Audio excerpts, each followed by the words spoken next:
I believe what it takes to be a good teacher is to be innovative. Part of it is inborn. I think it's just someone who has always wanted to be a teacher. It takes a lot. It takes a lot of planning, it takes a lot of work, and it also takes a lot of intelligence, and Jill's extremely intelligent and very thoughtful and purposeful in everything that she does. Knowing Jill personally, I know that she's always wanted to be a teacher, even as a little kid. As far back as preschool, when I would come home each day, I would line up my stuffed animals and teach them with my chalkboard down in the basement. As I grew up into high school, I did a lot of volunteer work with students and had part-time jobs with kids at summer camp and various other places, and never changed my mind. I always knew I wanted to be a teacher. Jill has been recognized for what she puts forth in her lessons. She goes above and beyond what she needs to do. At the elementary level, a lot of times social studies and history get shortchanged because in the era of high-stakes testing, we're always focusing on reading and math.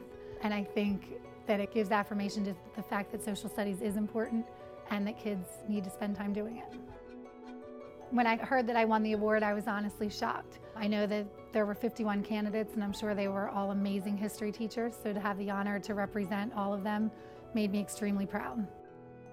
I would describe her as somebody who is very just honest, altruistic, a very humble person. She's modest. She's one that doesn't necessarily go by a manual. She believes that children should problem solve, and she also believes that she should take her experiences and share those experiences with her students.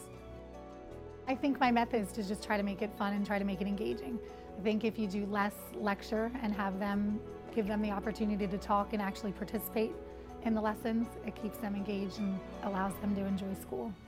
She encompasses the type of teacher that makes the children feel like they are really a part of what she's teaching, that history lesson, and they feel like little historians. I work really hard to try to incorporate engaging history lessons and to make history important. I also think that my goal is to prepare productive citizens, so I try to teach them to be problem solvers and critical thinkers as well. She teaches her students that learning is their job, and they respect that from her. I want kids to enjoy learning, so I try to provide a variety of engaging, hands-on activities to make them interested in learning. Jill is a true leader, but in almost a quiet way. I actually had to Google her last week and noticed that she was a national board certified teacher that I wasn't aware of before. She's a teacher who will be involved in everything. She has that focus that I think is so key to making everything work. She's someone that really makes history a part of their life. She is a born teacher. She's a lifelong learner, and that I respect a lot. Just as a staff, we are extremely, extremely proud of this honor for her. She is such a modest person, and she does play a huge role in our building leadership team. And so to have her honored in this way is just so outstanding for us as a school, because it is well deserved, and she wouldn't be one to share that herself. So it's just overwhelming to have other people recognize how wonderful she is as a teacher, because we've seen it all along.